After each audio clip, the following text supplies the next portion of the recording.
Alhamdulillahi Rabbil Alamin, wassalatu wassalamu ala al-mab'uthi rahmatan lil alamin, nabiyyina Muhammad wa ala alihi wa sahbihi wa man tabi'ahum bi ihsanin ila yaumiddin, amma ba'd.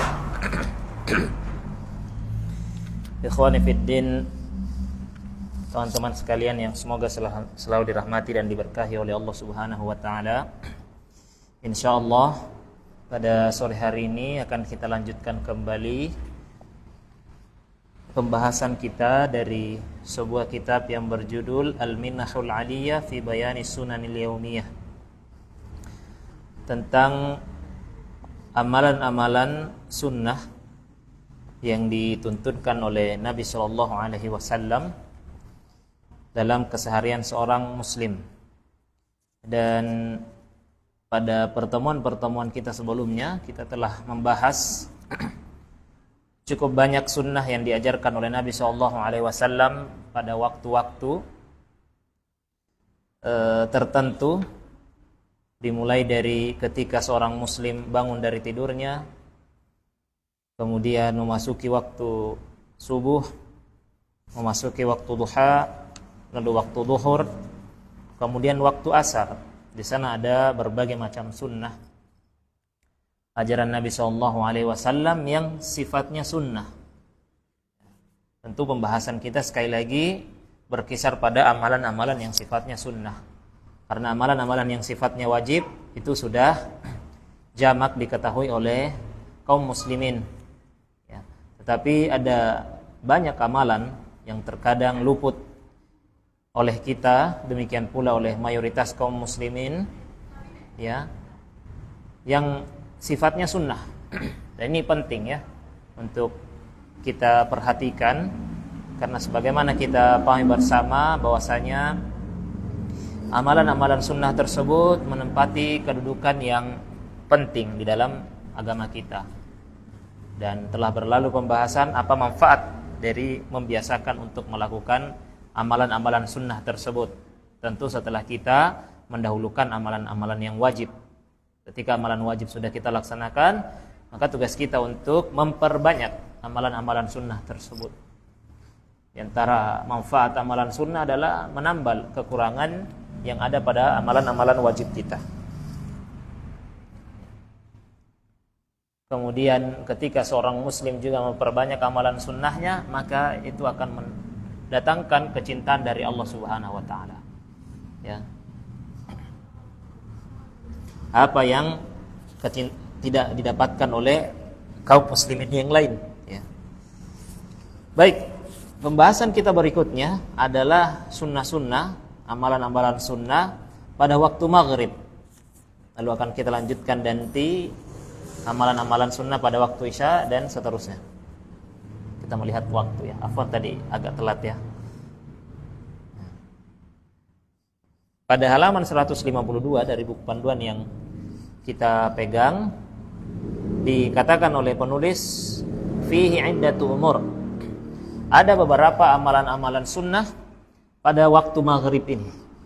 Artinya pada waktu maghrib hingga menjelang waktu isya, karena ketika masuk waktu isya maka ada amalan-amalan khusus. Amalan yang pertama, minas sunnati kaffus sibyani awwal al-maghrib. Di antara hal yang disunnahkan adalah menahan anak kecil di awal waktu maghrib ya. Menahan maksudnya melarang mereka keluar dari rumah untuk bermain ataukah aktivitas-aktivitas lainnya, khususnya yang tidak di bawah pengawasan orang tua ya.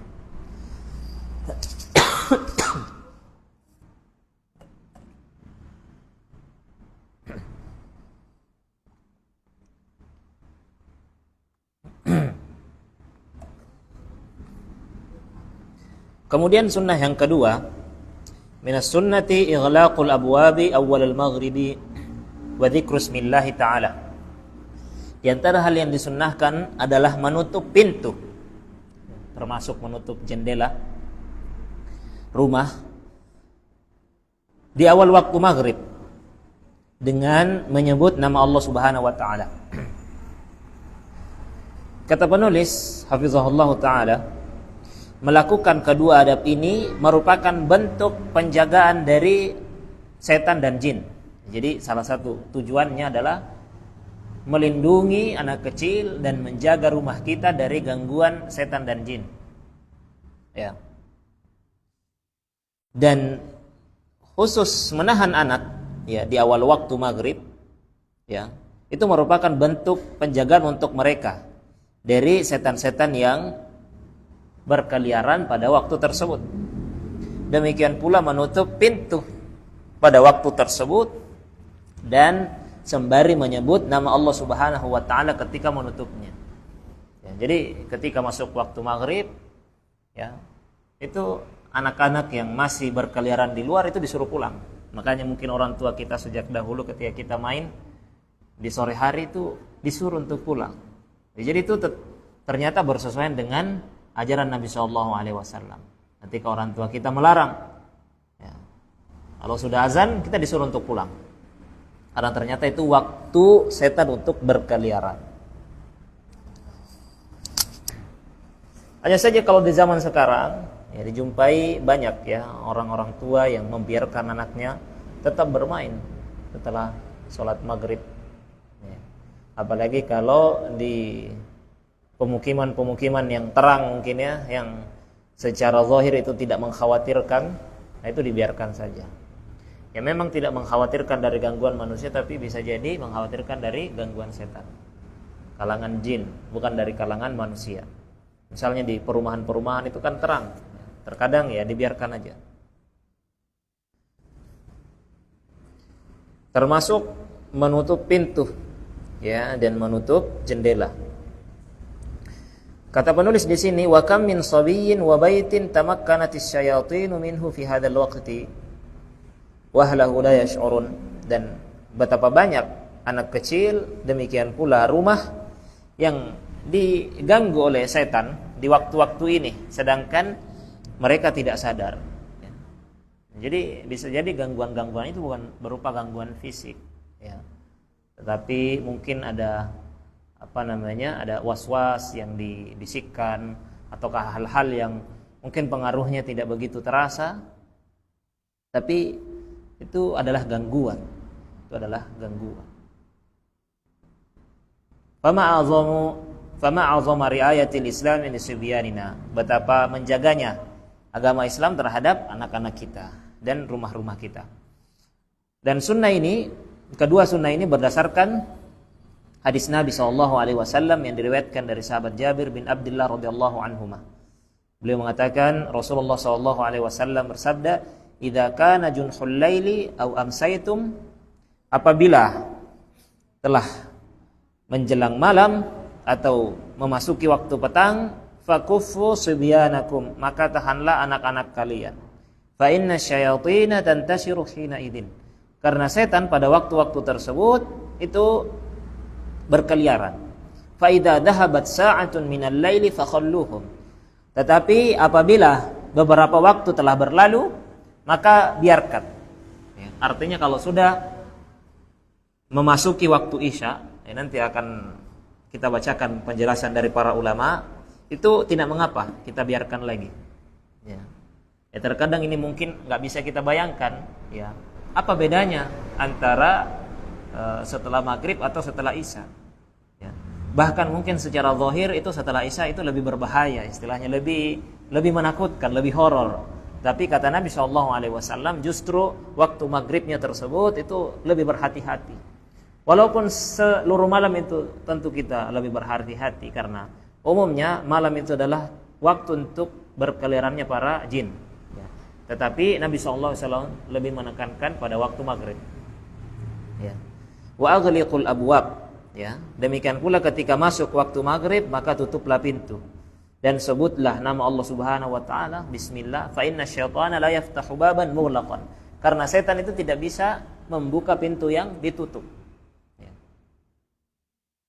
Yang dimaksud dengan junhul lail, kata Nabi SAW di sini, kata Syekh, huwa iqbaluhu ba'da ghurubis syamsi, yaitu malam yang telah tiba setelah matahari tenggelam. Berarti waktu maghrib. Di dalam riwayat yang lain dikatakan oleh Nabi SAW, la tursilu fawashiyakum wa sibyanakum. Ya, janganlah biarkan fawashi, ya. Fawashi ini kalau di syarahnya di bawah, segala harta yang bisa berkeliaran. Misalnya hewan-hewan peliharaan itu tidak dibiarkan keluar. Jadi anak kita, demikian pula hewan-hewan peliharaan kita itu disuruh pulang ketika memasuki waktu maghrib. Kalau misalnya kita punya kucing, ya dibawa masuk kucing. Kita pelihara kambing misalnya, sapi, ya dibawa masuk ke kandangnya, ayam dan seterusnya. Idza ghabatis syamsu, apabila matahari telah tenggelam, hatta tadhhaba fahmatul isya, ya, sampai telah hilang fahmatul isya, artinya gelapnya malam, atau ada juga yang mengatakan awal gelapnya. Ini kalau misalnya sudah berlalu waktu-waktu maghrib tersebut, kalau ingin dilepas tidak masalah. Ya. Fa inna syayatina tanba'itsu idza ghabatis syamsu hatta tadhhaba fahmatul isya. Karena setan itu berkeliaran apabila matahari telah tenggelam hingga fahmatul isya itu sudah pergi. Fahmatul isya itu gelapnya malam atau awal gelap dari malam. Ada perbedaan pendapat di kalangan para ulama.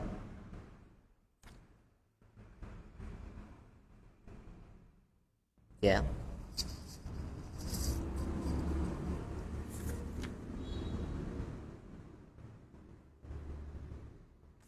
Nah, sebagaimana dikatakan oleh penulis di sini.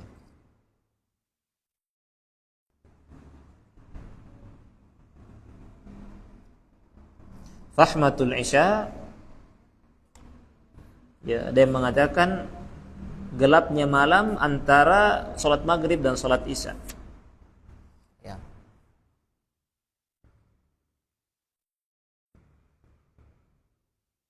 Sedangkan antara isya dan fajar namanya as-asah. Kalau fahma antara maghrib dan isya, ini yang dilarang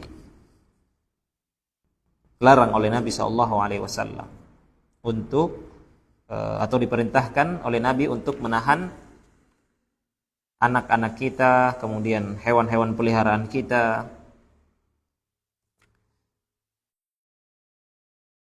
Kata penulis, wa ba'dama tadhhabu muddatu min dukhulil lail la ba'sa bi itlaqis sibyan. Nah, ketika beberapa waktu tersebut sudah berlalu, maka tidak masalah kalau kita ingin membiarkan anak kita untuk beraktivitas misalnya di luar, di depan rumah, yang penting berada di bawah pengawasan kita. Ya, nggak dibiarkan juga seperti siang hari, nggak juga ya. Karena terkadang kita nggak khawatir dengan gangguan jin, setan dari kalangan jin, tapi bisa jadi mendapat gangguan dari manusia.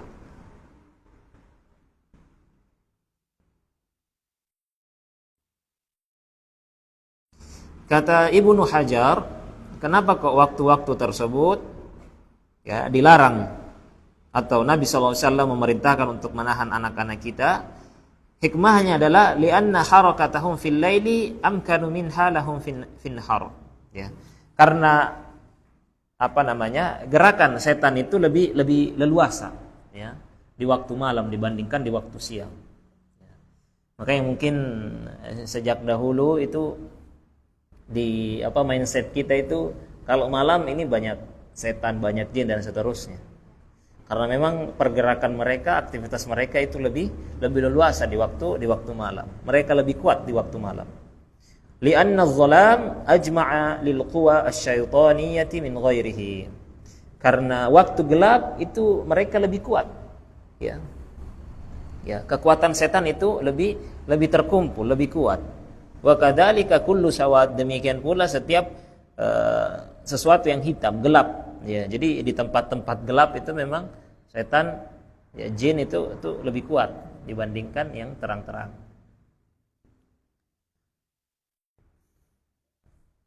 Enggak ada ceritanya ya. Kalau dari dulu kita diajarin kalau ditakut-takutin hantu itu enggak ada ceritanya di tempat-tempat yang terang, mesti di tempat-tempat yang gelap.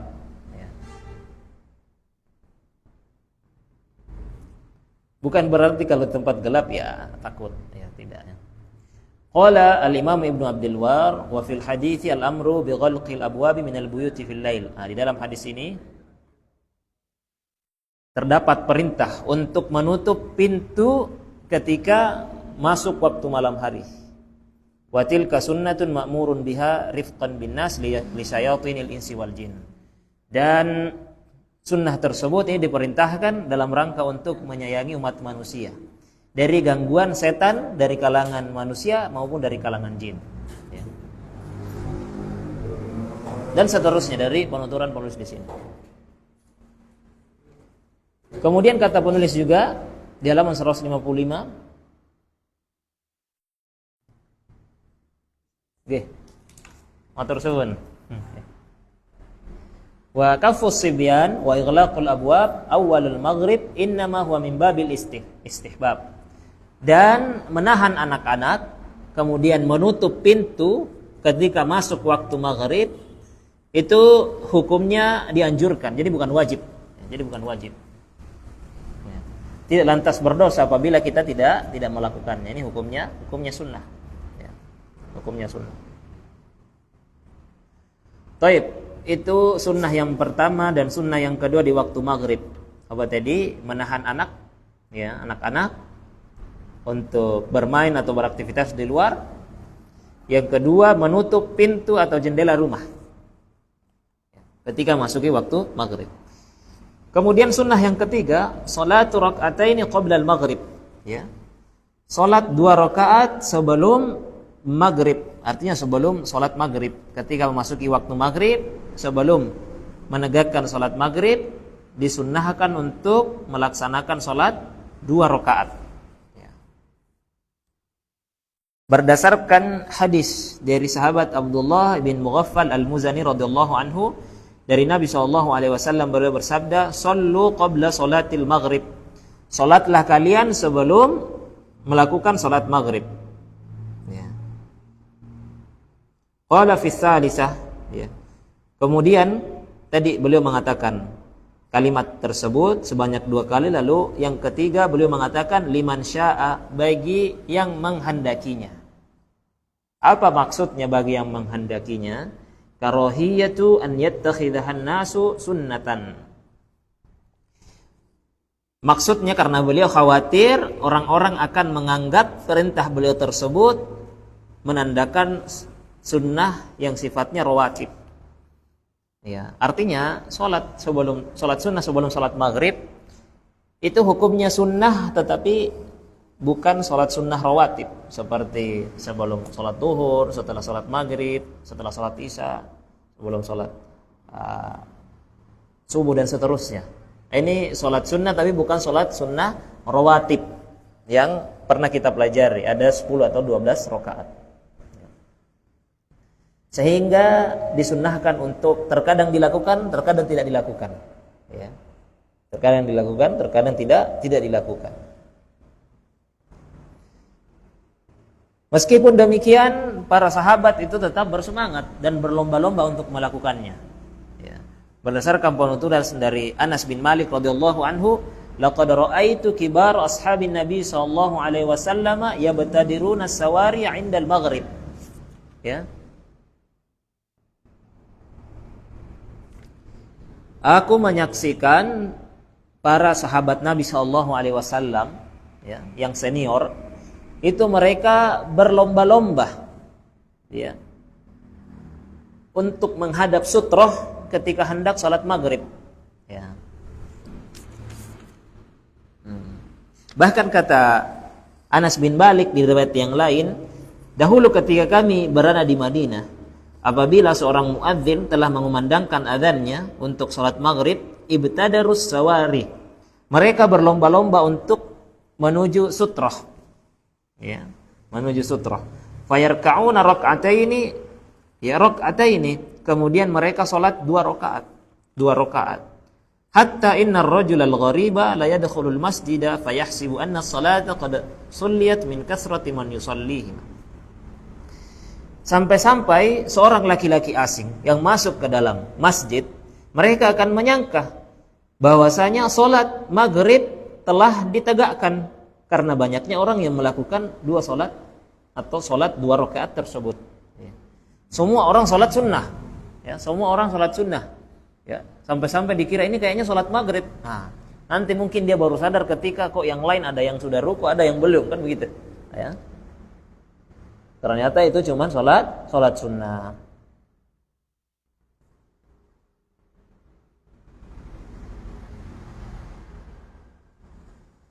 Tetapi sekali lagi hukum dari sholat sunnah ini bukan sholat sunnah rawatib. Ya.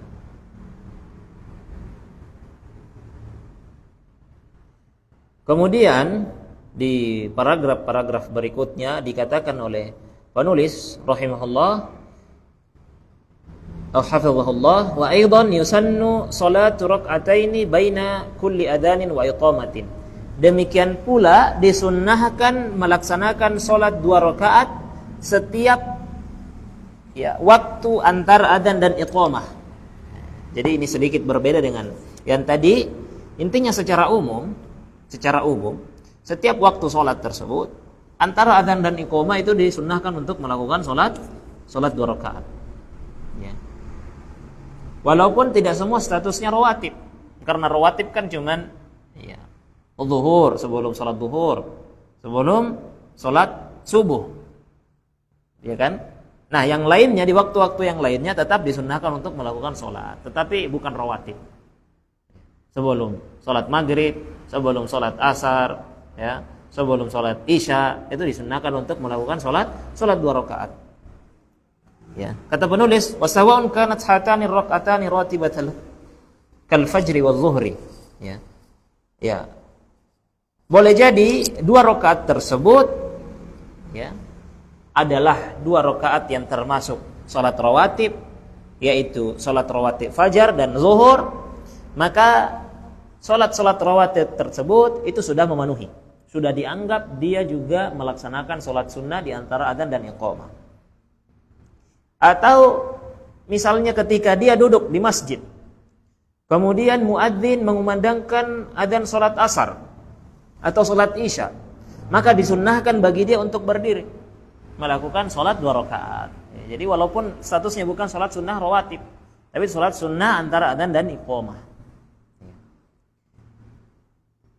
Tetapi kalau misalnya di waktu subuh ataupun di waktu zuhur, ketika dia melakukan sholat 2 rakaat rawatib, maka itu sudah mencukupi, itu sudah dianggap sekaligus melakukan sholat sunnah antara adzan dan iqamah. Jadi sudah tercakup keduanya, kedua jenis sholat tersebut. Sebagaimana yang dikatakan oleh Nabi SAW, baina kulli adzanaini salatun. Ya. Di antara 2 adzan, yaitu adzan dan iqamah, terdapat salat. Beliau mengatakan kalimat tersebut hingga 3 kali, dan kalimat ketiganya beliau mengatakan liman syaa, bagi yang menghendakinya. Ya.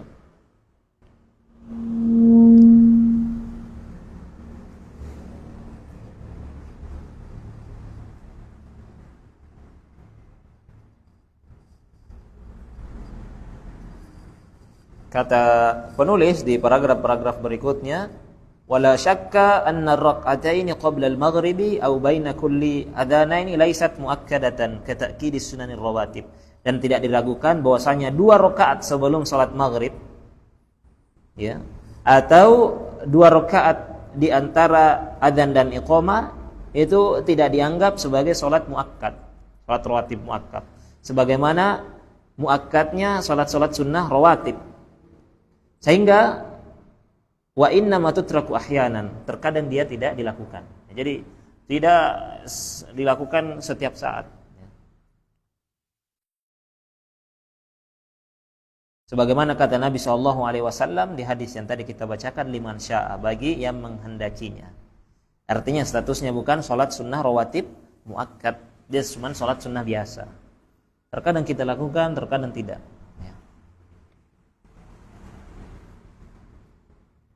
Baik.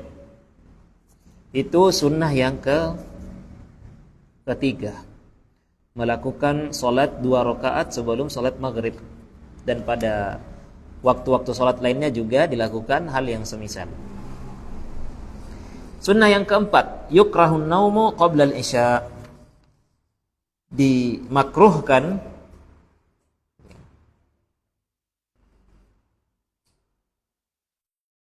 tidur sebelum sholat isya.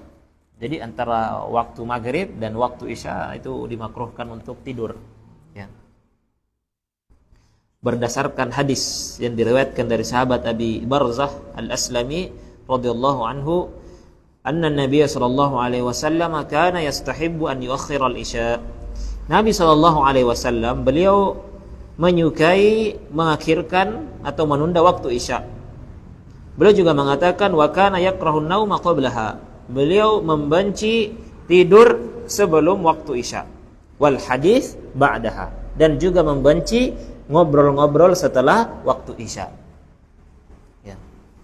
Wal illatu min karahatin naumi waqtal maghrib, dan illah, alasan kenapa tidur sebelum atau tidur pada waktu maghrib itu dibenci, ya, antara maghrib dan isya, karena ketika tidur di waktu tersebut itu menjadi sebab, ya, luputnya sholat isya. Nah, jadi kalau misalnya dia tidur, dia malah luput sholat isya. Apakah luput sehingga terlambat malah bangunnya di waktu subuh, ataukah dia luput dari mengerjakan sholat di awal waktu? Ya. Itu sesuatu yang tidak disukai oleh Nabi Shallallahu Alaihi Wasallam. Ikhwani fiddin rahimani wa rahimakumullah. Berikutnya yang ketujuh, waktu isya, yaitu sunnah-sunnah yang dilaksanakan di waktu isya. Ada beberapa sunnah atau amalan yang diajarkan oleh Nabi SAW dilakukan di waktu isya. Yang pertama, yukrahul hadits wal mujalasatu ba'daha. Dibenci atau Nabi SAW tidak menyukai ngobrol-ngobrol dan nongkrong-nongkrong setelah waktu isya. Padahal ini waktu yang paling banyak dihabiskan oleh orang-orang untuk nongkrong, ya, dan ngobrol-ngobrol setelah isya. Ya, tapi kita sampaikan apa yang dikatakan oleh Nabi SAW. Hal ini berdasarkan hadis yang tadi sudah kita bacakan, di mana Abu Barzah Al-Aslami radhiyallahu anhu mengatakan, wa kana yakrahun nauma qablaha. Nabi itu tidak menyukai tidur sebelum waktu isya, dan juga tidak menyukai ngobrol-ngobrol setelah isya. Kalau mau ngobrol sebelum isya, setelah isya waktunya istirahat, gitu. Tetapi ada pengecualian, kata penulis di sini, wala yakrahu an yatahaddatsal insanu ba'da al-isya in kana fi thalabi ilmin. Tetapi wala yukrahu, tidak dimakruhkan atau tidak mengapa untuk ngobrol-ngobrol, ya, berbincang-bincang setelah waktu isya apabila dalam rangka untuk menuntut ilmu, ya, misalnya ikut pengajian, ataukah misalnya berdiskusi mengenai perkara agama, ataukah membaca buku, itu tidak masalah untuk begadang dalam hal-hal tersebut, ya. Atau melakukan suatu pekerjaan yang maslahat untuk kaum muslimin, ya, misalnya ada urusan kaum muslimin, rapat, nggak apa-apa rapat, misalnya rapat dakwah misalnya, atau ngajar misalnya dan seterusnya, itu tidak masalah, ya, hal-hal yang bermanfaat. Au asyghulu, atau ada kesibukan-kesibukan lain yang tidak bisa ditinggalkan, ya, misalnya ya tugas kuliah, gimana lagi, tidak masalah. Au musamarati ahlin, atau ya ngobrol dengan istri, ngobrol dengan keluarga, ya, mengajak berbincang-bincang anak, itu tidak mengapa, karena itu berpahala, ya. Wa dhaifin, atau menemani tamu karena ada tamu misalnya, wa nahwi, dan seterusnya. Intinya hal-hal yang bermanfaat, ya, itu tidak mengapa. Tapi hal-hal yang sifatnya ngobrol ngalor ngidul, tidak ada manfaatnya, bersenang-senang dan seterusnya, sebaiknya dihindari, ya. Ini tuntunan Islam, ya. Walaupun sulit untuk kita amalkan, ya, tapi kita berusaha, ya, semampu kita, ya. Kalau misalnya dia terlalu jauh dari kata manfaat, maka kita berusaha untuk menghindarinya. Makanya kalau misalnya masih mau melek setelah isya, ya, belajar, Ya. Ataukah ngobrol sama istri misalnya. Ya, bahas dakwah dan seterusnya. Maka hal-hal tersebut ya justru tidak masalah.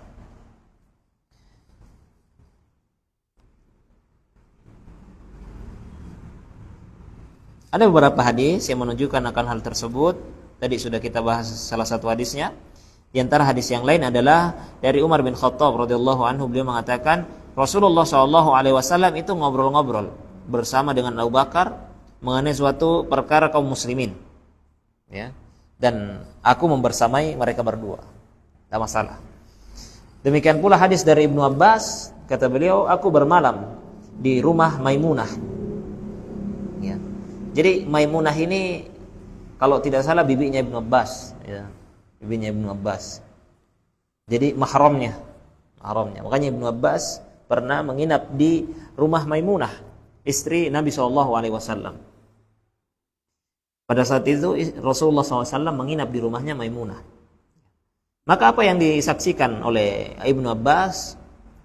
Kata beliau, aku bermalam di rumah Maimunah pada suatu malam dan Nabi SAW kebetulan sedang menginap di rumah Maimunah. Ya, tujuannya agar aku bisa menyaksikan bagaimana solat malamnya Rasulullah SAW. Nah, pada malam tersebut aku menyaksikan Rasulullah SAW ngobrol-ngobrol bersama dengan istrinya yaitu Maimunah. Ya, beberapa waktu lamanya kemudian beliau baru tidur. Nah, jadi nggak langsung tidur setelah solat Isya. Apa sebab Nabi SAW tidak menyukai perbuatan tersebut? Ya, kata penulis hafizahullah, anna naumahu yata'akhkhar. Ya. Ketika dia ngobrol-ngobrol setelah sholat Isya, maka tidurnya akan tertunda.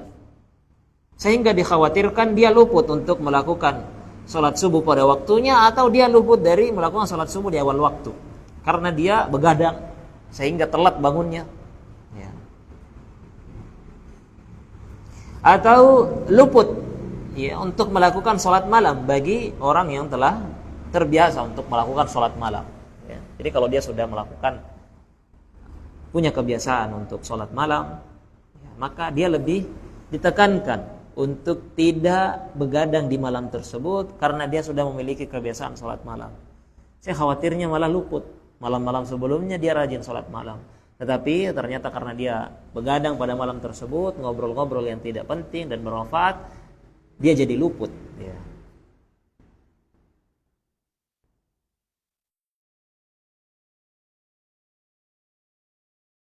Baik. Dan seterusnya dari penjelasan penulis di sini. Sunnah yang kedua, al-afdalu fi salatil isya'i an tuakhkhar ma lam yakun fi dzalika masyaqqatun 'alal mu'minin.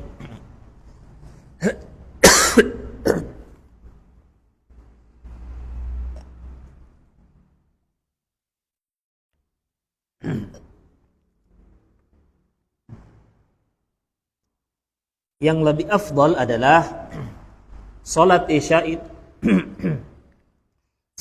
tersebut ditunda hingga akhir malam. Ya, jadi Nabi SAW menyukai untuk menunda salat Isya tersebut. Jadi tidak dilakukan di awal waktu. Ya. Tidak dilakukan di awal waktu. Itu lebih afdal. Dengan syarat tidak memberatkan kaum mukminin. Ya. Tidak memberatkan kaum mukminin. Maka yang afdal adalah menundanya hingga akhir waktu Isya. Ya. Dan disyaratkan, kata penulis, memperhatikan keadaan kaum mukminin, para makmumnya. Ya. Jadi ini berlaku bagi para imam. Ya, para imam yang menghendaki untuk menunda salat Isya. Syaratnya apa? Imam tersebut melakukan ini adalah makmumnya tidak keberatan dan makmumnya tidak ada agenda-agenda yang tidak bisa diakhirkan misalnya. Misalnya semuanya setuju, misalnya ini mungkin berada di lingkungan pondok misalnya, sudah biasa dikenal salat Isya tersebut diakhirkan, maka tidak masalah. Tapi kalau di kampung-kampung seperti ini sesuatu yang asing ya, tidak dikenal, maka tidak selayaknya hal tersebut dilakukan.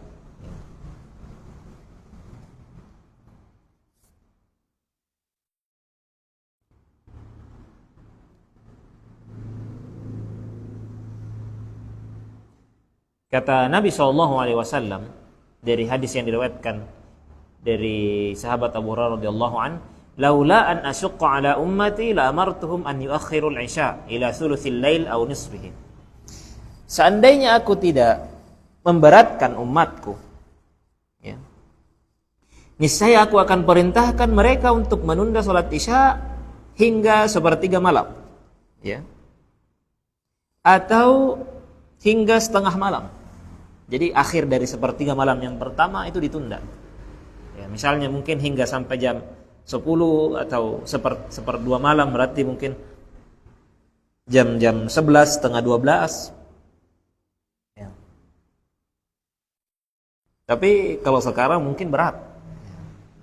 Makanya sunnah ini jarang dilakukan.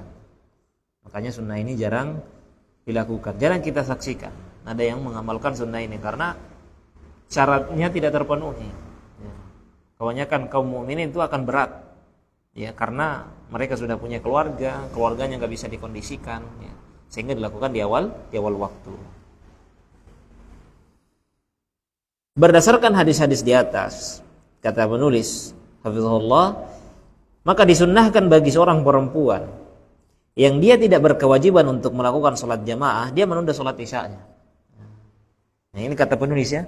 Ini kalau perempuan itu malah disunnahkan untuk menunda sholat jamaah, sholat isya'nya, karena dia tidak terikat dengan jamaah di masjid. Ya. Adapun kalau jamaah masjid, karena mereka kan diwajibkan untuk sholat berjamaah, ya, maka ya secara kolektif tentu jarang, ya, yang istilahnya semuanya tiba-tiba bisa, tidak ada kepentingan pada malam tersebut sehingga bisa ditunda, jarang, ya. Kebanyakan dari mereka menginginkan agar segera dilaksanakan sholat tersebut, ya.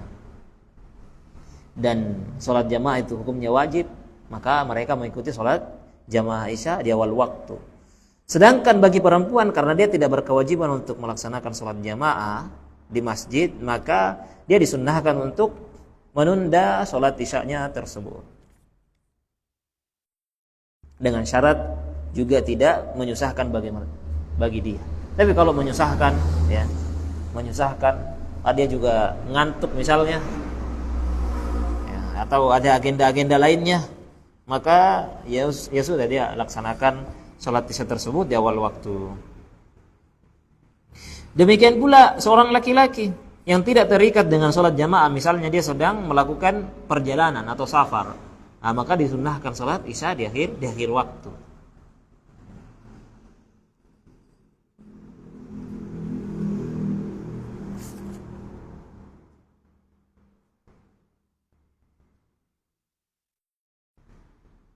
Baik.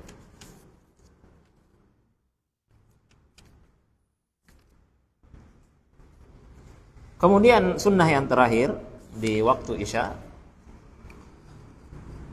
al-amru tsalis, sunnah yang ketiga, minas sunnati qira'atu suratil ikhlas kulla lailatin. Disunnahkan untuk membaca surat al-ikhlas setiap malam, ya. Jadi kapan kita ingat pada waktu malam tersebut, ya, kita membaca surat al-ikhlas. Berdasarkan hadis yang diriwayatkan dari sahabat Abu Darda radhiyallahu anhu dari Nabi SAW, beliau mengatakan, "Aya'jizu ahadukum an yaqra'a fi lailatin thulutsal Qur'an?" Apakah kalian tidak mampu untuk membaca sepertiga Al-Qur'an pada malam hari? Ya. Para sahabat bertanya, "Wa kaifa yaqra'u thulutsal Qur'an?" Bagaimana seseorang itu membaca sepertiga Al-Qur'an, wahai Nabi? Ya. Kata Nabi SAW, "Qul huwallahu ahad ta'dilu thulutsal Qur'an." Ya. Surat Qul huwallahu ahad, ya, dari awal ayat hingga akhir ayat itu setara, ya, pahalanya dengan, ya, atau setara nilainya dengan sepertiga dari Al-Qur'an, ya. Ini menunjukkan akan tingginya kedudukan dari surat Al-Ikhlas tersebut yang setara dengan sepertiga dari Al-Qur'an. Baik. Itulah beberapa sunnah-sunnah yang ajarkan amalan-amalan yang bisa kita lakukan pada waktu maghrib dan waktu isya. Tadi disampaikan ada 4 amalan ya. Di waktu maghrib menahan anak kecil keluar rumah ketika memasuki waktu maghrib. Yang kedua, menutup pintu dan jendela sembari mengucapkan bismillah pada waktu maghrib tersebut. Kemudian yang ketiga, salat 2 rakaat sebelum melaksanakan salat maghrib. Demikian pula salat-salat yang lainnya. Yang keempat, tidak tidur ya sebelum waktu isya. Ya. Hukumnya makruh kata penulis di sini. Kemudian di waktu isya sendiri, yang pertama, tidak berbincang-bincang atau nongkrong setelahnya, setelah sholat isya. Kemudian ya, menunda sholat isya hingga akhir waktu ya, selama tidak memberatkan bagi jamaah. Kemudian yang ketiga, membaca surat Al-Ikhlas pada setiap malam ya, pada setiap malam. Baik. Pembahasan kita berikutnya adalah sunnah-sunnah menjelang waktu tidur, dan ini pembahasan yang cukup panjang. Ya, biar sekalian kita bahas saja pada waktu atau kesempatan yang akan datang insyaallah taala supaya tidak terpotong. Nah, kita sudah menyelesaikan pembahasan, setengah pembahasan.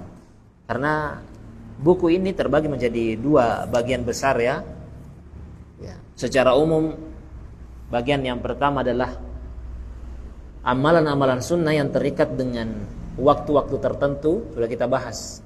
Mulai sebelum waktu subuh ya, kemudian setelah sholat subuh, kemudian waktu duha, waktu duhur, waktu asar, waktu maghrib dan waktu isya. Kemudian bagian berikutnya adalah sunnah-sunnah ya, yang tidak terikat dengan waktu tertentu ya.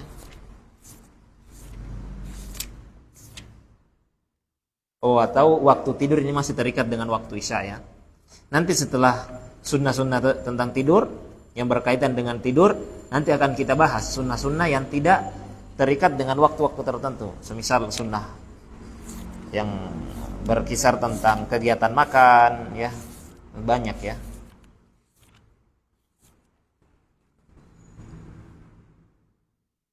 Dan seterusnya akan kita bahas pada pertemuan-pertemuan yang akan datang bismillah taala. Kita cukupkan mungkin kajian kita pada sore hari ini, mudah-mudahan bermanfaat dan diberkahi oleh Allah Subhanahu wa taala. Allahumma 'allimna ma yanfa'una wanfa'na bima 'allamtana wa zidna ilma. Kalau ada pertanyaan dipersilakan. Ya, ada tidak?